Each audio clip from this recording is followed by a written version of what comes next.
Hi everyone, welcome back. I've seen how much all of you have grown, and I decided that maybe we should start a new thing on chapter books. So today I'm going to be reading Ivy and Bean, the first 3 chapters. I've seen how much you've grown, and I think this would be a really good picture plus chapter book all for you. So let's get started. This is Ivy and Bean, book 1 by Annie Burroughs and Sophie Blackall.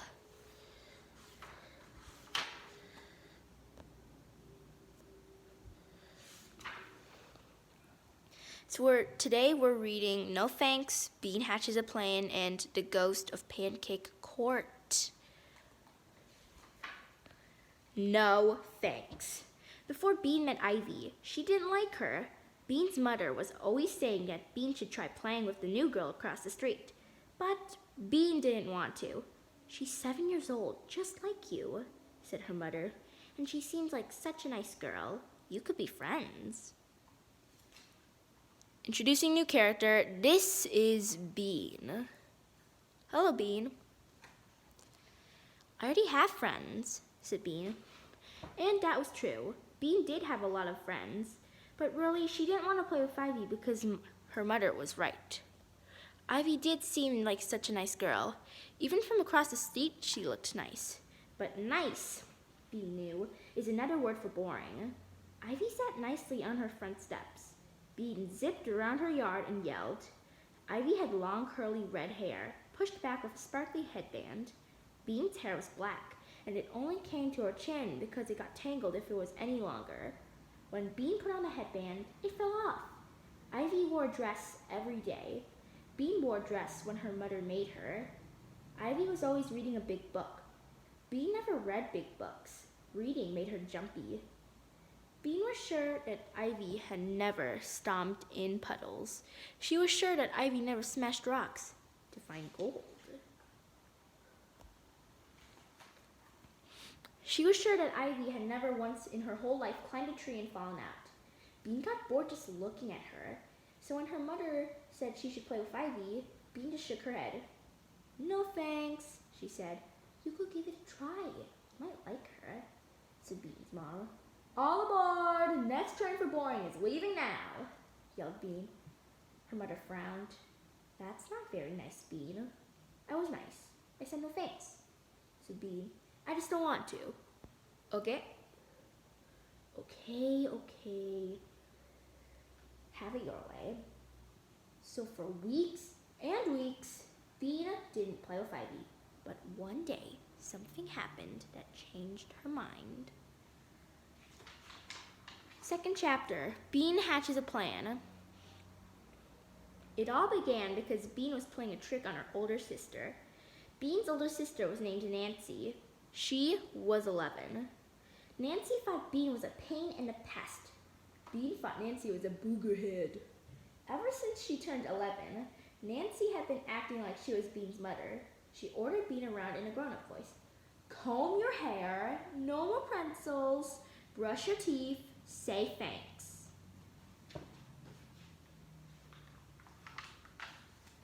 Bean's mother said that Nancy was going through a stage.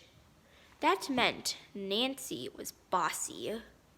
Bean also knew that nobody likes bossy kids, so she was trying to help Nancy be done with her stage. Here's how she helped. She bugged Nancy out until Nancy freaked out. Bean thought this was pretty helpful. That afternoon, that Bean got her a great idea. She was shopping with her mom and Nancy. Actually, Bean was being dragged along by her mom and Nancy. Bean hated shopping. Nancy loved it.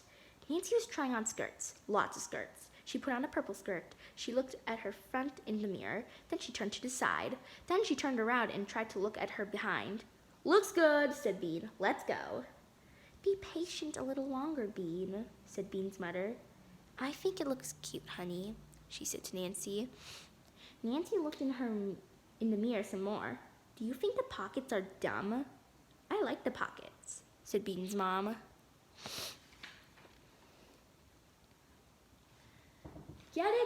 get it, moaned Bean. She had never been so bored in her entire life. Then she took a little peek at the lady in the dressing room next door. Yow! Get up, Bean, said her mother. This minute! Bean got up and sat on the triangle seat again. She waited.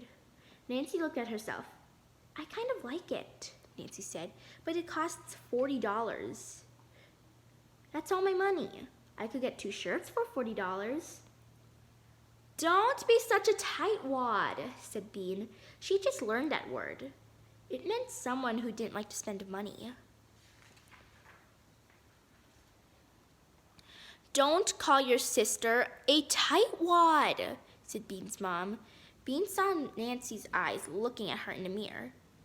Tightwad, Bean mouthed without any sound. Nancy's eyes got narrow, and so quick that their mother didn't see, she stuck out her tongue. Then Nancy turned to their mother and said, I think the skirt costs too much, Mom.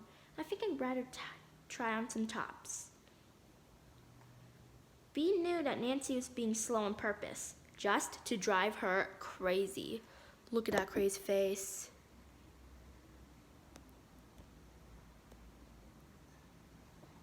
Bean thought about kicking her in the shin. Ow, that's gotta hurt. But then she got the idea.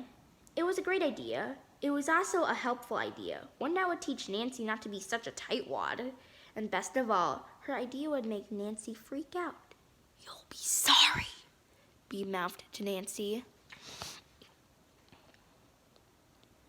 Chapter 3, The Ghost of Pancake Court. Bean was hiding inside a big round bush in her front yard. The bush was right next to the sidewalk. It was very scratchy and sticky inside, but Bean needed to be in the bush for her plan to work. Here's how Bean's plan went. She took a $20 bill out of Nancy's purse and taped a long thread to it. She put the $20 bill on the sidewalk. Then she held on to the other end of the thread and climbed into the bush. Nancy would be coming home from school soon. She would see the money on the sidewalk. She would bend down to pick it up. Bean would quickly pull the money away. And then Nancy would freak out. Bean could hardly wait. There was only one problem. Nancy did not come. Bean sat inside the bush for a long time. A branch poked her arm. Leaves fell down her shirt. She itched. She waited. Nothing happened. It was very quiet. Bean was hardly ever this quiet for this long because there was nothing else to do. She looked at the house across the street. Really, it wasn't across the street. It was around the street. Bean loved her street. The first reason was its name, Pancake Court. The second reason was that it ended in a big circle right in front of Bean's house, just like a pancake. Her dad called it a cul-de-sac. Bean called it cool. If Bean started riding her bicycle at the end of the block and pedaled really, really hard, she could whiz around the circle, tilting low over the sidewalk like a motorcycle racer. I used to do that when I was 7 too. Slam! Bean looked up. She saw Ivy come out onto her front porch and plop down on the top step. Bean squinted at her. Ivy looked strange. She wasn't wearing a dress today. She was wearing a black bathrobe with lots of little pieces of paper stuck to it. Weird, thought Bean. She squinted some more. Instead of a big book, Ivy was carrying a stick, painted gold. Bean made a face. What a goony costume, she thought. What a dork. Ivy sat. She didn't do anything. She just sat there, all by herself. There was another strange thing about Ivy. She didn't mind being alone. She never played with anyone. Bean played with everyone. Big kids, little kids, all the kids in the neighborhood played with Bean. Even Crummy Matt, who was so crummy, he threw other kids' toys into the road, wanted to play with Bean. She took care of the little kids. When they fell down and got blood all over their knees, Bean would take them home to get Band-Aids. The big kids let her play with them because she had good ideas, like seeing how many backyards they could cross without touching the ground. Bean loved big groups of kids playing big games, like pirates or hide and seek.